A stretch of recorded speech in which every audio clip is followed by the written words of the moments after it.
Everybody, Rich Lang here. How y'all doing? Hey, listen. As the title of this video so implies, we're going to discuss the latest gun legislation put forth, signed by Governor Pritzker in the state of Illinois.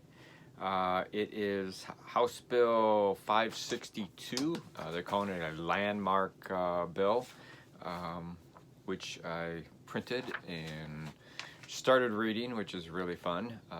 Those of you that have ever read some of these laws, the legislation, the actual, not the cut down, but the actual bill, we're going line by line. Biggest problem, like everything that happens, which shouldn't happen in government, is it's a multiple issue bill. So there's a lot of issues inside there that they're dealing with, a lot of stuff. They just jam it all together. So I think the purpose for that is that you don't read the whole thing. But I'm not really sure. I've read a lot of it, and it is true where they say this is really going toward stopping gun trafficking, criminals from getting firearms, increasing the laws. Of course, you can increase the laws all you want if you don't prosecute for what somebody is being arrested for. That is a problem. Let's hope that though people like Kim Foxx say that they're not the problems, it's the courts that's the problem. We'll see. But yeah, there's very specific crimes, Class X felonies, Class 1, Class 2, for people that are illegally trafficking firearms in this bill. And it goes anywhere from, one firearm, and then 2 to, I think it's 2 to 5, 6 to 10 or 11, 11 to 20, 21 to 30, 31 to 50 or 60, and it just increases. And that's not, it's either a one-time thing or a multiple thing of over 3 years or 5 years if they get caught multiple times. And I suppose what you're asking is, well, if they get caught the first time doing it and they're in jail, how could they be out doing more, selling more? Good question. So we'll see. I'm sure there's a whole thing with first-time offenses and plea bargaining and all that kind of stuff, but that is in the law, and that's really, it is important to go after the people that are trafficking the firearms illegally. But obviously that doesn't affect you or I, because we are not illegally trafficking in firearms, as with all bills. And it does, not even, firearm bills, but, farming bills and, water rights and all different kinds of bills out there. How does it affect me? How does it affect you? That is very important. So, though I have a hard time reading the bill, I have some notes here that basically I can kind of tell you what it does do and how it is going to affect you.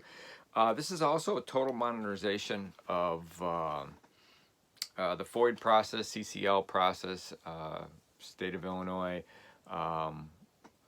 More money for that. Of course, now you're wondering, well, why did the state give all that money to the general fund if they needed money? I don't know. Yeah, you'd have to ask a politician and, and the head of the Illinois State Police why they gave all that money back. So, but anyhow, so this, they're calling this Standing with Legislatures, Gun Safety Advocates and Mass Shooting Survivors. Pritzker signed House Bill 562, which expands background checks on all gun sales in Illinois and provides mental health funding, which is really good because the state has decimated mental health funding, in the state of Illinois at least. They took a lot of that away and just put people on the street, which is unfortunate. I know growing up there were a lot of places that that people could go to, could stay to get some help. Not so much anymore. Hopefully they'll bring that back and help the people that need the help the most. And this is for fundings for communities most impacted by gun violence, among other life-saving measures. So they're calling it, this addresses the gun violence as a public health crisis. Did you know violent crime, when you look at statistics of violent crime across the state, or across the country, did you know that only 8.2% of all violent crime is, there's a gun involved? Yeah. And only, I'm going to get this statistic wrong. I apologize. I should have it with me. And there's only a few counties in the entire country where 50% of the murders are committed. We in Illinois, we know that. It's, in Illinois, in the Chicagoland area, there's only a few small area of blocks that most of the murders are committed. Now, it's happening more and more in other places, yes, but it's the same thing in other big cities. It's a very small area.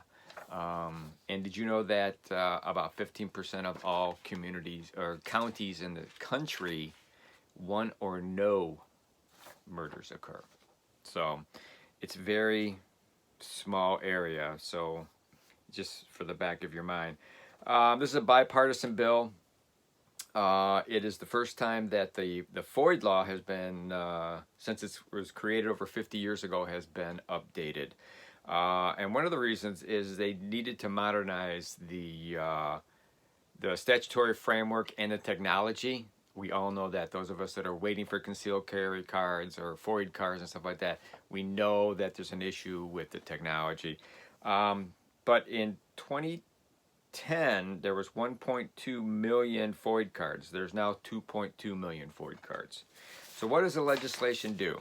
Expands background checks to all gun sales in Illinois started in 2024. That is the end of firearm transfer as you know it. You will be required to go through an FFL, pay them whatever. I haven't seen any figures. I'm sure it's a competitive rate. Maybe the state will say that it can only be this rate, but no longer going to the state police after 2024 to their website and use the person-to-person transfer button and fill that all out. And if you're wondering more about that, you can see one of our videos, which is private transfers. Invest in community-based trauma, informed mental health programs, which is good. Properly fund this Illinois State Police ability to enforce the surrender of firearms from people. Apparently, from what I read, the state police is not going to call local police to come get your firearms. State police is going to do it themselves. And I get that. Putting this on local police. What I am hoping is that the state police will bring a member of local police with them, okay? That way it doesn't put the local police in a trick bag. Also, the state police, can ask, has the local police had any interdiction with this person, how is it going to work out? Yeah, so like I said, requires ISP to remove guns from people with revoked FOID cards who have not surrendered their weapon. Again, that goes back to another video. We've talked about it before, about having your FOID card revoked. You have 48 hours to turn that over. 3 different choices. You can give it to an FFL, you can give it to the police, or somebody you know of that has a FOID card, and then you just fill out the form off of the Illinois State Police website. Amends how FOID card fees are distributed. Basically, 5 to the State Police Firearm Service Fund, 5 to the Revocation Enforcement Fund, and $3 to the State Police Firearm Service Fund. No more money going to wildlife and no money going to the Fish Fund.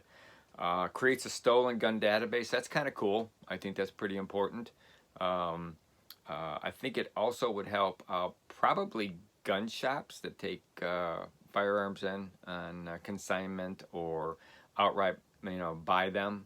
They can quick check the serial number, on that website. Creates a stronger identification factors like fingerprints. Okay, so the Illinois State Police can more easily verify the identity of FOID applicants and firearm purchasers, as well as increase the frequency of background checks. Allows responsible gun owners who opt into this process to see their FOID and concealed carry applications expedited and automatically renewed going forward. So, if you're CCL, your fingerprints are there anyhow, so I don't think it's going to affect you at all.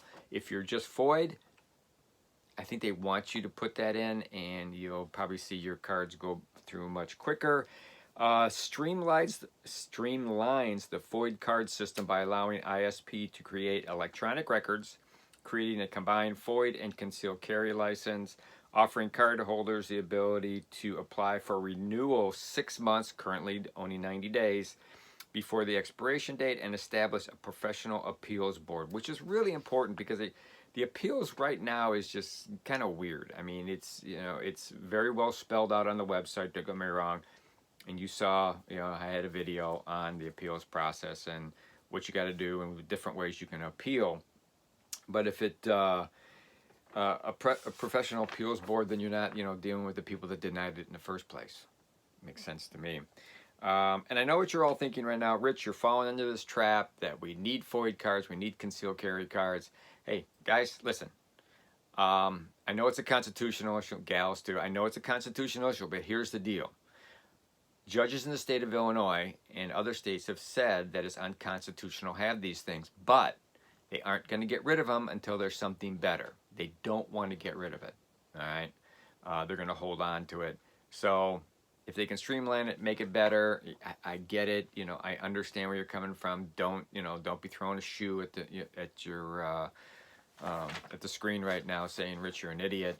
Well, you can say, Rich, you're an idiot. That's okay. I don't mind. I'm just, you know, again, don't shoot the messenger. I'm just bringing it forward, and we fight our battles when we can. So anyhow, going on. So streamlining the process formalizes in law preventive actions the Illinois State Police has taken under Brendan Kelly's leadership, giving all Illinois law enforcement agencies access to FOID status of any individual. Can't believe they don't have that now. I mean, don't you think that local police, you know, if they pull somebody over that they want to check their, you know, the FOID status and keep concealed carry, don't you think they would? I don't know. Ensure state police continuously monitor federal and state databases for any new threat to safety, requiring every new law. Requiring every new law. I don't know, I lost the other page. Hold on. Sorry. Enforcement agency to submit ballistics information to National Crime Database within 48 hours and making available to all the public firearms reports stolen to crack down on illegal gun trafficking. Yeah, you know, that's a good database. I think that's great. You know, it also, so for those of you that have both a FOID and concealed carry, it combines them. One card. I know there's been so much controversy over the last year and a half. Do I need to carry both? Do I need both? Guys on the retail side going, no, I need your FOID card. No, it's okay. You can have your concealed carry card. We all know you can have your concealed carry card and use that because it's turning over to be the same number. Now it's only going to be one card. If you have a concealed carry card, your FOID card is attached to that. I don't know if they're going to look the same. I don't know if, you know, if you're FOID only, it is one color card, and if you're FOID conceal, if it's another card. I don't know. We will see. Time will tell. But I think the big things that a lot of people are probably going to be most pissed off about is the expanded background checks, which means, you know, what do you mean I can't, you know, transfer a firearm to my son, you know, upon my death? You know, you're going to have to go through an FFL price. I don't know. We don't know what the price is going to be. There is some good things in here. I'm going to go through the law again and again and again and see what else is up with that law. So there it is. Oh, everything but the universal background checks goes into effect January 1st, 2022. The universal background checks go into effect January 1st, 2024. So I'm sure we're going to hear a lot more about this. I don't know. I have to get into the concealed carry law. I have to get and see if they've updated that. If you ever gone in and taken a look at it, they will leave some wording in there and they'll start drawing lines through other wording and then put the new wording underneath it. So I'm going to have to go in, look at the concealed carry law. I have to go in and look at the FOID law also and see what's changes there. So this is not the last video on this. We'll have more videos on this. Hopefully everybody will understand what's going on. Most importantly, it's really not that confusing. Reading it is confusing. A lot of this is for prosecutors, what they can charge people for, not more than, not less than, like that. I will, again, go through it again so you don't have to. I'll get my Aleve and my Advil out and go through this stuff, and I won't do it at night so it won't make me fall asleep. But that's it. So there you go. That's what the new law in Illinois is as far as FOID, CCL, universal background checks. Where your monies are going, I do not know, because I haven't seen it in the law yet. I haven't gotten to it. Maybe it's not. I'm sure it's there. New costs for concealed carry, new costs for FOID, and how long do they last? How long does a FOID card last? How long does the FOID concealed carry card last? I don't know. I will find that. I will get back to you. So wait for the 2.0 on this. But for now, that's all I've got to say. And we will find out more as time goes on and I read. So this is Rich saying goodbye for now. Hope you all are safe. Subscribers, thank you very much. Pass this on to other gun owners and preppers and survivalists and let them take a look at this. These series that we have on firearm law, especially in the state of Illinois, are pretty important. A lot of people have watched them, so got a lot of subscribers over them too. So there you go. I am going to say, like I always say when I leave, please subscribe if you haven't subscribed. Please do, and thank you. But always be aware of your surroundings. Please have enough food on hand if you're going to shelter in place or have to bug out, and please prep like your life depends on it, because we all know it does. Thanks a lot. See you later. Bye.